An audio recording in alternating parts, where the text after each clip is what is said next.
you have such an important assignment, and I think as the turnout here shows, there's a tremendous amount of interest in U.S. foreign policy, in our national security, in the U.S.'s role in the world. And so I kind of wanted to begin just asking you in general, what's it been like? I mean, to go from a chief executive of a state, which admittedly in the confirmation hearings, you told everybody that, that you had not had extensive foreign policy experience, but my argument in your favor always was she's very good when she focuses in on an issue, and the ability to lead a state, and that those leadership qualities transfer.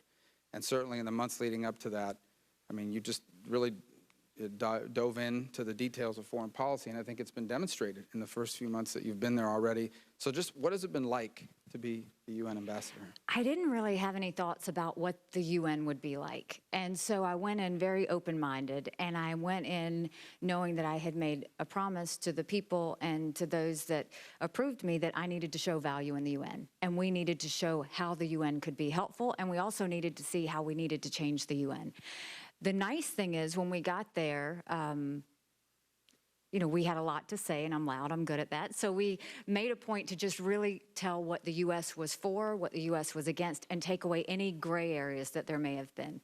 Then we talked about reform, and I think in the minds of everybody there, they just thought the U.S. was going to leave the UN, and they were going to cut all the funding, and all this was going to go away. And what I tried to do is change the conversation to say, look, our intent is not to leave, but help me show value in this place. Help me show that this place matters, and help me do it through reforms, and help me do it through cutting the fat and making it more effective. And amazingly, we have so much support.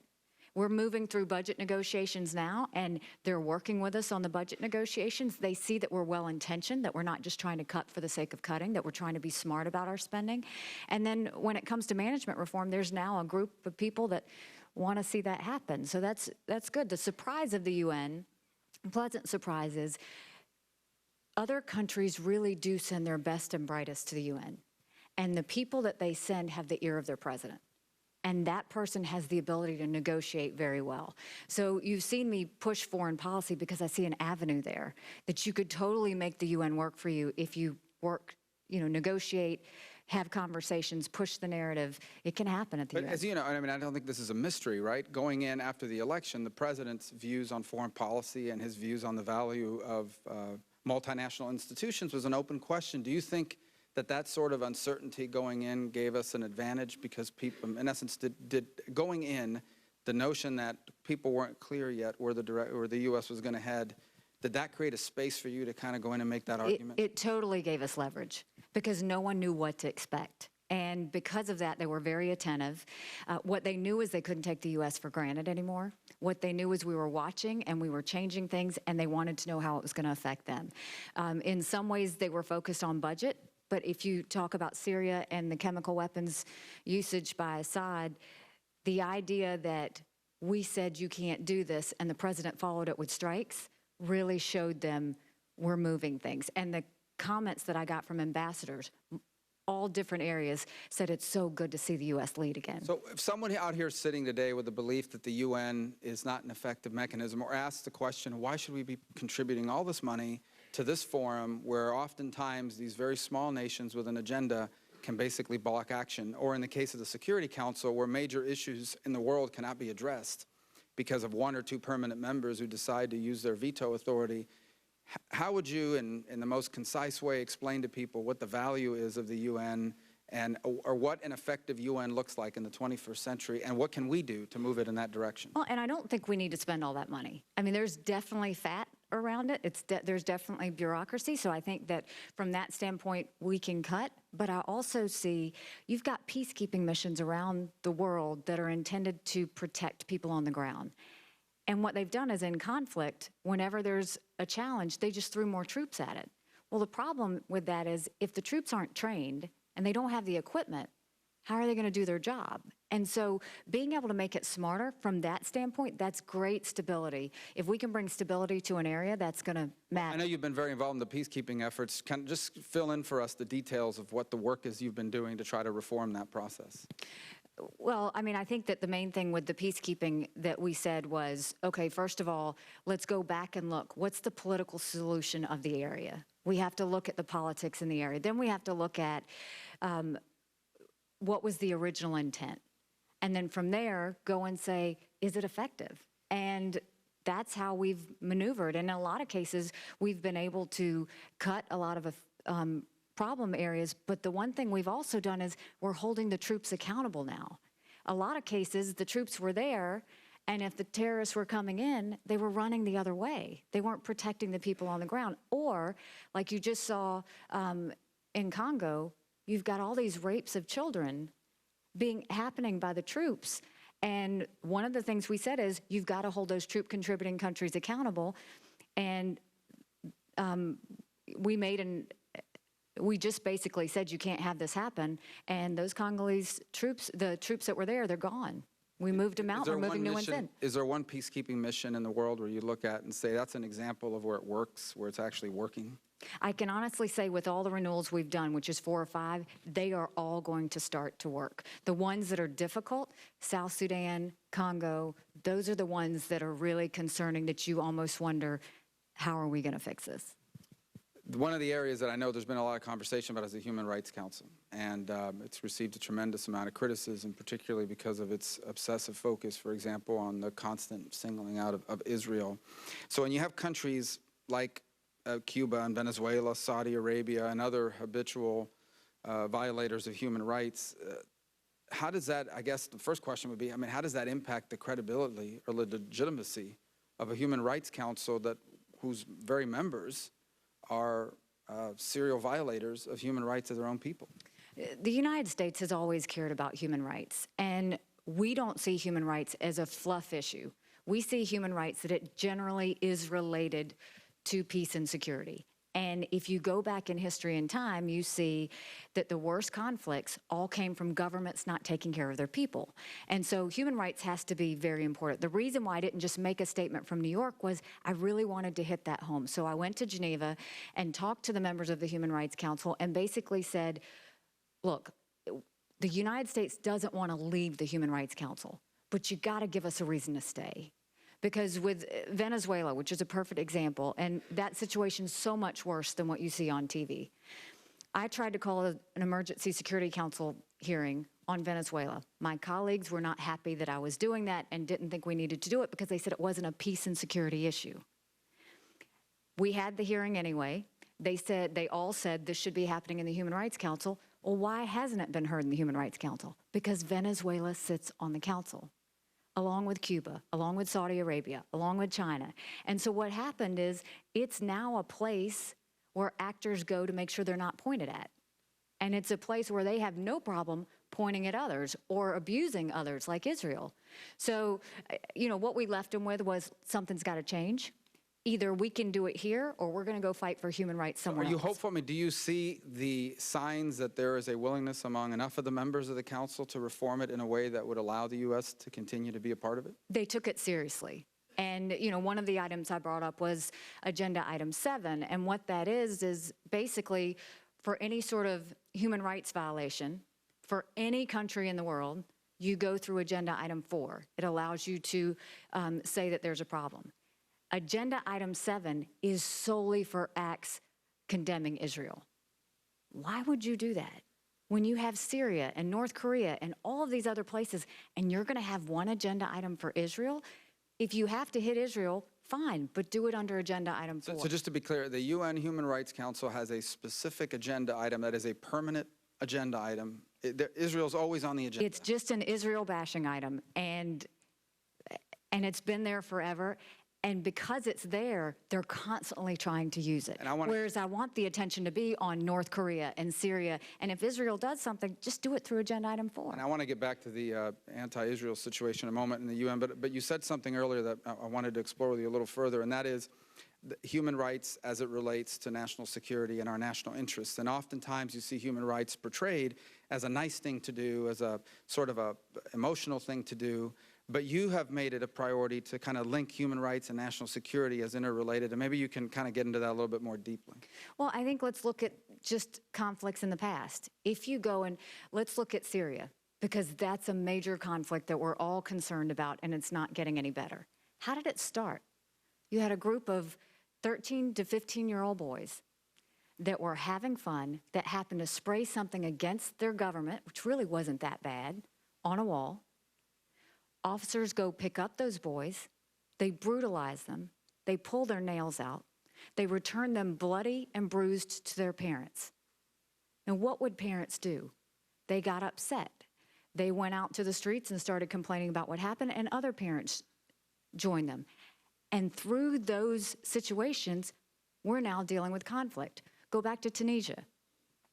You have a guy who has a fruit stand, and the officers continue to steal from him, abuse him, demoralize him, all of these things, that he gets to the point he just can't take it anymore, and he sets himself on fire in front of a police station. It set off the Arab Spring. So you have to always look at how a government treats their people. And it's the reason we have to pay attention to Venezuela right now. We have to look at the protests in Russia right now, because these things matter. Human rights is not a feel-good issue. It truly is the root cause of conflict. And so they had not talked about that in the Security Council. During my presidency in April, I made it a key issue that human rights needed to be talked about. A lot of those countries don't agree with what we think, but they can't disprove with what we say. And so we need to continue to be loud about it. The U.S. has always pushed human rights, and we don't claim to be saints, but we're always trying to get better. And I think it's our job to always point out the values of what we think every country should do, because it really does go to security and stability. And let me pivot back to something you've already discussed, and that is the treatment of Israel at the United Nations. Just describe for us, as when you got there, was there a sense that this was an issue? Is anyone else joining you in raising it as an issue?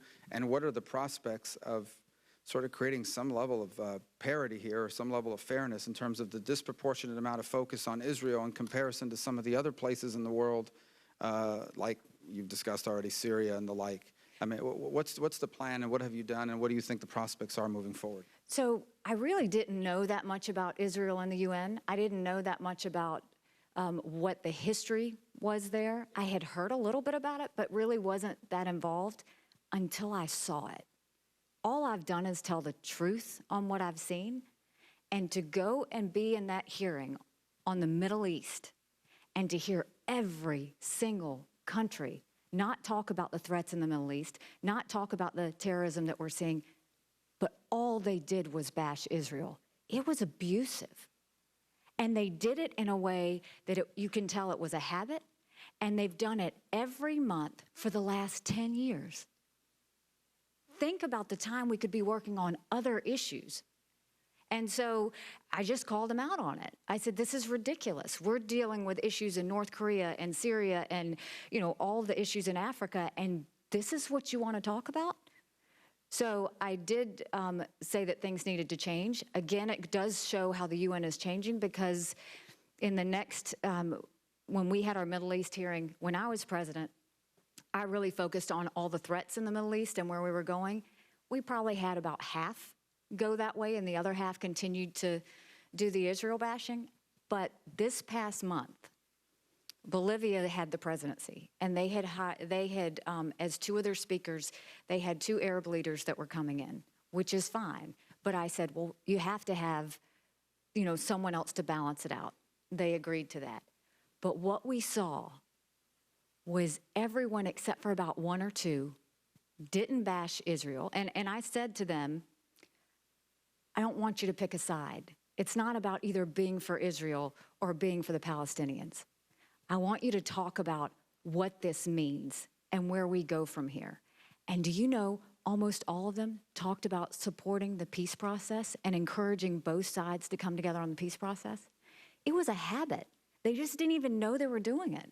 And so a lot of that is just changing the culture at the UN to be more effective and to think about what they're doing. Israel was kind of like the kid in the schoolyard that gets bullied all the time. The people who want to feel good about themselves go and bully.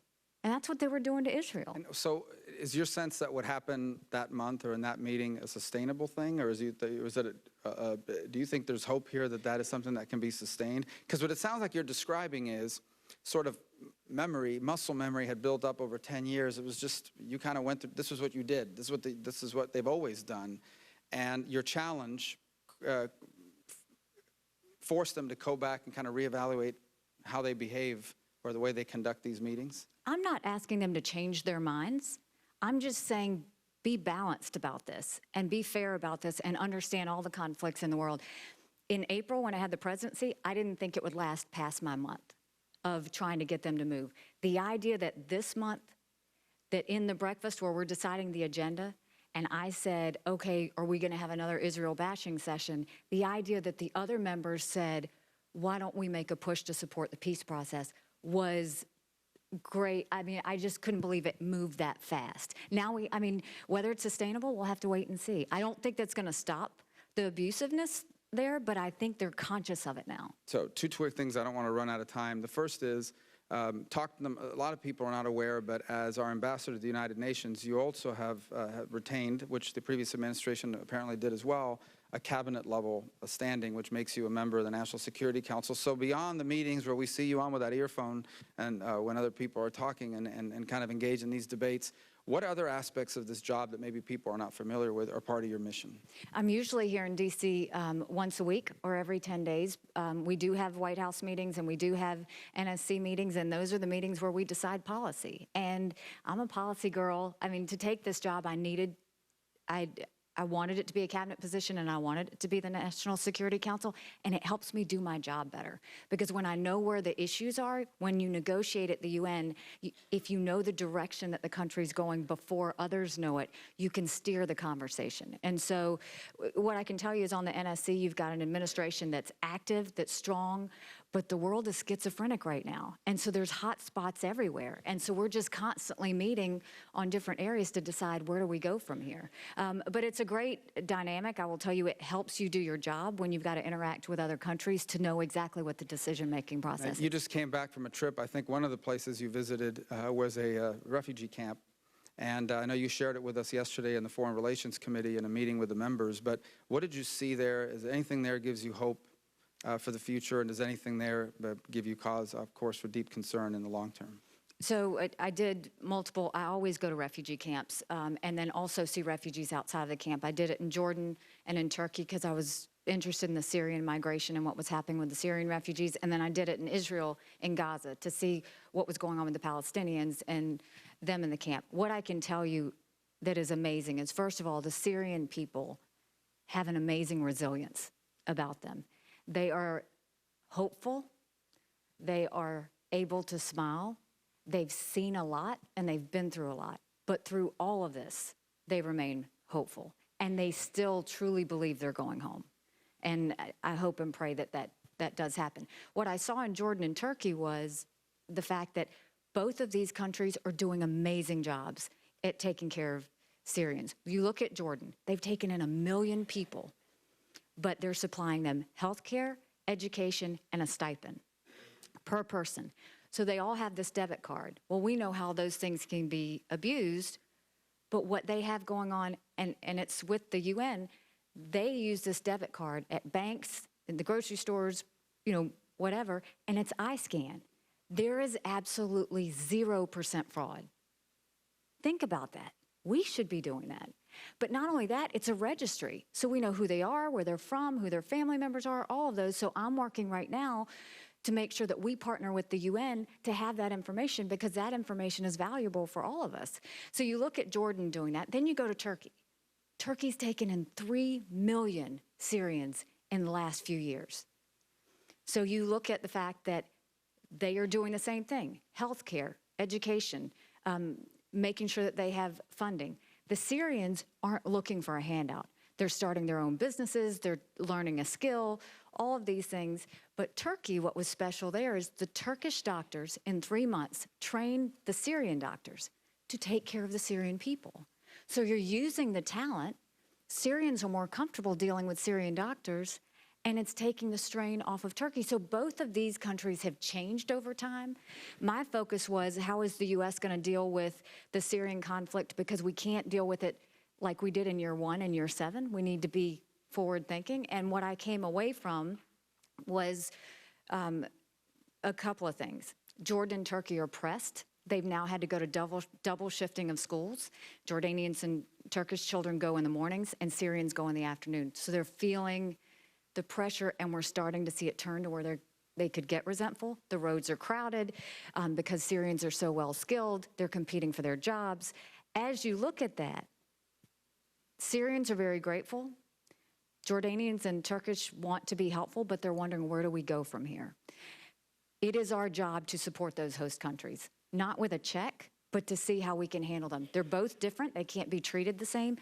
But out of all the refugees I spoke to, in and out of the camps, not one of them said they wanted to come to the United States. What they said was, we want to go home. We don't care if we have to start over. We don't care if we have to build it ourselves. We want to go home. And their family members are there. And they literally look at the mountain where Syria is on the other side. And there's such a hope and amazing motivation for them to go home. And so what I'm doing is working with the Secretary General at the UN to shift how our funds are working with the Syrian crisis so that we can help support the education efforts, because that's where they're feeling the squeeze, and psychological support. That's the ask that the refugees made, was that they need more psychosocial support for the kids, for the trauma. I mean, we saw women going through it. We saw children going through it. So we're getting to the heart of how do we best help the Syrian people, and I think that we're finding that out. Can someone give me an indication of how much time we have? Because you have a great panel coming up. Who's in charge here? Other than There she goes. 5 minutes, good. So we're going to three quick. 5 minutes by 2, so 10 minutes? 5 minutes by 2, what is that? 10 minutes. 10 minutes, okay. I know what 5 times 2 is. It's like we're on the campaign trail Why not again. just say 10? Yeah. So a couple quick, but first of all, talk to us, and we talked a little bit yesterday, but I think a lot hasn't gotten a lot of attention lately, but the situation in Lebanon that we've discussed briefly has not gotten a lot of attention. You have a prime minister whose father was killed by Hezbollah years ago, but then you've got a president who was part of the coalition, who's a Christian, but is part of a coalition, created a sort of synergy with Hezbollah. And then you've got, obviously, Hezbollah in Syria, and also the Hezbollah in southern Lebanon, which has been able to develop its own indigenous capability of weaponry, no longer requiring resupply and the like. And that, we haven't read a lot about it, but you seem to be concerned. I think you're starting to see more people speak out about what a lot of people consider to be the inevitability of another Hezbollah-Israeli conflict of some sort, and the danger this time that perhaps that could expand to the broader Lebanon, because of some statements that have been made by the Lebanese president. And so just kind of talk to us a little bit about that situation and whether you think we've now reached the point where the international community wants to start speaking out a little bit more, and how you view that as a flashpoint. So when I went to Israel, I went to all the borders, looking at the UN missions, but also looking at the borders of possible conflict. And Israel is surrounded by threats. And then, we obviously went to Gaza and looked at the threat of Hamas as well. The takeaway that I had was the most concerning, obviously Gaza, but Lebanon. And it's because when we were on the border, you could see Hezbollah and how they were stationing areas. You could see they were looking back. But now they've started to build rockets and missiles, and they are preparing themselves. And the government of Lebanon is looking the other way, or either feeling pressured to stay quiet, because that's not happening. Now, I'm moving to look at the UN mission there, because the UN troops there are not looking at Hezbollah or bringing any attention to that. And they need to talk about if they see missiles, if they see tunnels, if they see something like that happening. So I'm going to work at the UN route. But Israel has their backup. They see the threat. They see the movement. They see the progress Hezbollah is making, and they are getting ready. And it's something we should be very concerned about, and we should watch it, because to have conflict break out between Lebanon and Israel, I mean, the destabilization that would do would be horrible. So I hope what I'm trying to do is just get this on everybody's radar to say, don't think this is just another threat to Israel. This is bigger than that. And we've got to pay attention to that, and we've got to figure out exactly how we're going to deal with the government and how we're going to deal with Hezbollah. Just on a broader point, one of the things we saw for many years, particularly after the Iraq and Afghanistan wars began, is the kind of sense that you hear in many circles around the world that the U.S. is always telling people what to do, that we're overly engaged, and and complaints about our. But as you walked in there, was your sense that the world was looking for America assertiveness, even if politically their leaders had to criticize us for it, or was it a sense that yes, we want America to do less because you've been doing too much for far too long, and we're tired of taking orders from you? I mean, what was your sense of the world's appetite, particularly those of our allies, about U.S. engagement? So having come from politics, it was very clear to me. They all didn't want to look like they were our best friend, but behind closed doors, they wanted us to know that they really supported us and everything we were doing was great. So then you have to say, okay, what are the true relationships? And what it has gone from, and just, I can't believe it's 5 months, it feels like 5 years. What's happened in 5 months is it went from what's the U.S. going to do, what are they thinking, how are they acting, to now, they still don't know what the U.S. is going to do, but that's a good thing, but taking us very seriously. And one of the best things that this administration did was when the president made that decision on the chemical weapons usage of Assad and acted, it stunned everyone. And the amount of support that we got for being a leader on that, and the number of people that said it's so good to see the U.S. leading again, now they're starting to be where they're not afraid to be in a picture with us, where they're not afraid to say they're our partners. And so there's a very healthy transformation that's taking place, but it's volatile. So do you mean to say that there are countries out there that are encouraging us behind the scenes to do things, but then tell you, by the way, we'll have to criticize you for this? Shocker, but yes, it's like it's the political world. I've always been curious, when here in the Senate, where I serve with 99 other people, I always try to remind people that, most people only get to see my fellow senators when they see them in an interview or on the floor giving a speech, and oftentimes they either like what they're saying or they're not, but that's all they know about it. I get to see these people when they're people and not just the senator speaking on an issue. What is that dynamic like with ambassadors, even of countries that perhaps we don't have the best relationships with? They're real people too. Is there a similar dynamic at play, or are they, depending on the country, a lot more guarded about what they're able to say and do? So I think that's my job, is to create the relationship and create the dynamic that we want the U.S. to have. And what I'm attempting to do is to show strength, but let them know we want a relationship, but we're not going to be pushed over. We're not going to be taken for granted. We're here, we're going to call you out if we see something wrong, we're going to praise you if you do something right, but, be honest to us, we'll be honest back to you. I think that because these ambassadors are so closely tied to their presidents, they're constantly trying to get information to figure out how they're going to move. So it's an interesting dynamic in terms of some of them. Bolivia has, when I first got in, was bashing us terribly. And so I went and met with them and I said, why do you hate America? And it just kind of stunned him. And then when we started talking, we agreed that there's disagreements, but don't go do that. And so he stopped.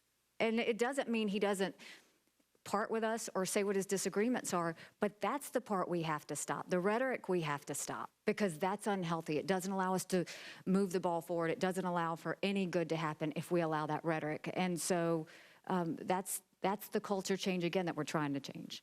What, just 5 minutes. Okay, that's plenty of time for this question. Tell me, I know what, obviously you came from the political realm. You were a governor. Before that, a state legislator. Here in the Senate, we know what our schedule looks like. You've got votes, you've got committee meetings, you've got constituents that come up.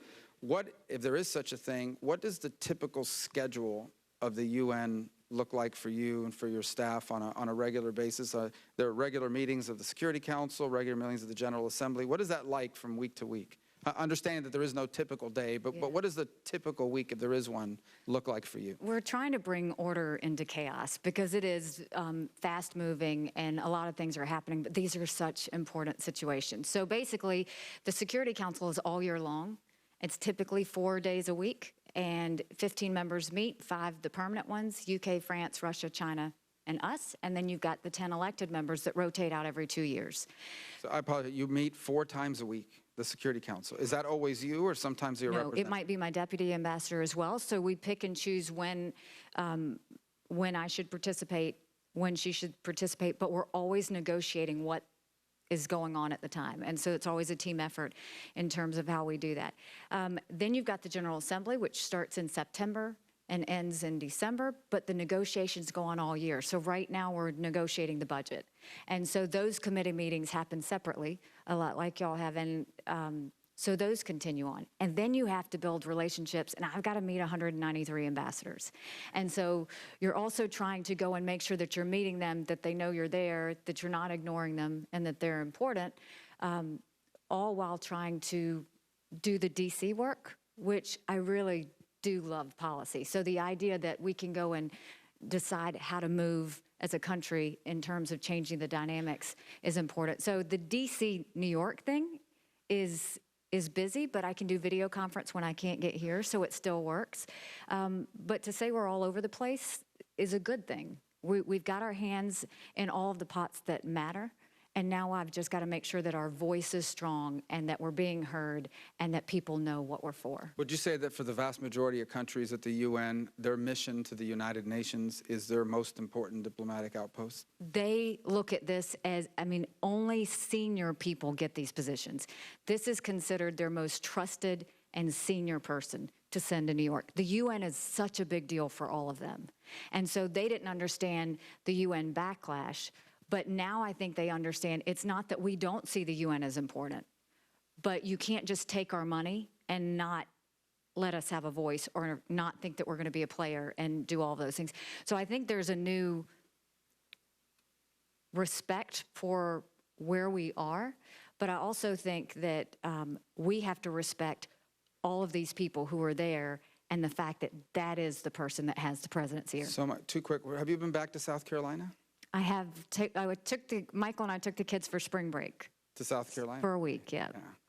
And so I guess one of the things I've always been curious about is what skills or talents or abilities or experiences as governor have equipped you for this job? Anything that surprised you that you said, you know, I did something like this when I was the governor. I imagine that legislature sometimes was as difficult to deal with as your fellow diplomats from time to time at the UN. So what was it about being governor that when you got there surprised you that there was some synergy between what you used to do in your old job and what you're doing in your new one? So that was the surprising part, because I have always been honest that I didn't have a lot of foreign policy experience prior. When you're a governor, you run a state, it's more executive, and it's just balancing the agencies, making sure they're efficient and effective, and dealing with the politics of what happens.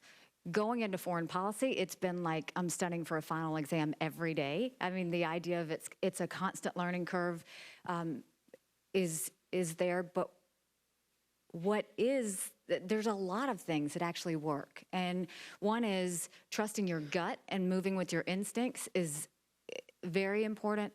The negotiation tactics, you put right up there. Decision making and the idea of moving fast has to happen if we're going to have a strong presence in the world. And just the ability to deal with people who aren't telling you the truth and calling them out on it is incredibly important and powerful in a time like this. So a lot more skills than I thought going into it, but the knowledge part, obviously, that's the part that... So as you know, we have a strong mutual friend in Frank Martin, who's the head coach of the South Carolina men's basketball team. Has he asked you to help identify international players from your...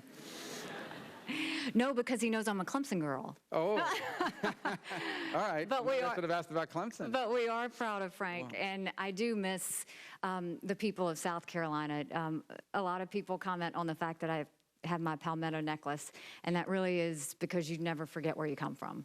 And it's important that, you know, I was a young Indian girl growing up in a town of 2,500 people where they didn't know who we were or what we were. And then you see this state who has just blossomed and overcome so many issues and is now building everything, planes and cars and tires and all those things. So it's something I will always be proud of. It's something where, you know, I'll always have one eye on South Carolina, but they certainly, the people of South Carolina, taught me so much, and I'm just trying to make them proud by what I do at the UN and use that gift that they gave me. I've told you this before, and I'm sure you sensed it yesterday, but obviously we live in a time of tremendous political conflict between the parties. But the one thing that, and I think you've sensed it yesterday, is a lot of my colleagues in the Foreign Relations Committee in particular have been very complimentary of your work And one particular senator said yesterday that when he voted for you, it was a leap of faith, and you haven't disappointed them from the other side of the aisle. And so we're just grateful that you're there and you're doing this. You know, I'm personally always been a huge fan of yours, always appreciative of our friendship, but I think I speak for a lot of people. We're very proud of the way you've used that platform, not just to represent our country, but represent our values. And there isn't a week that goes by that there isn't some clip of you at one of these Security Council meetings making a Yelling point. at someone. Yeah, well, not only, but making an important point. And we feel like you're not just representing our country, you're representing our values. And we're just grateful you were a part of this. This is a great forum. And we thank you for coming and being a part of this. And I encourage you guys to stick around. We have a great panel coming up with former Congressman Buck McKeon. Let's thank the ambassador. Thank you very much.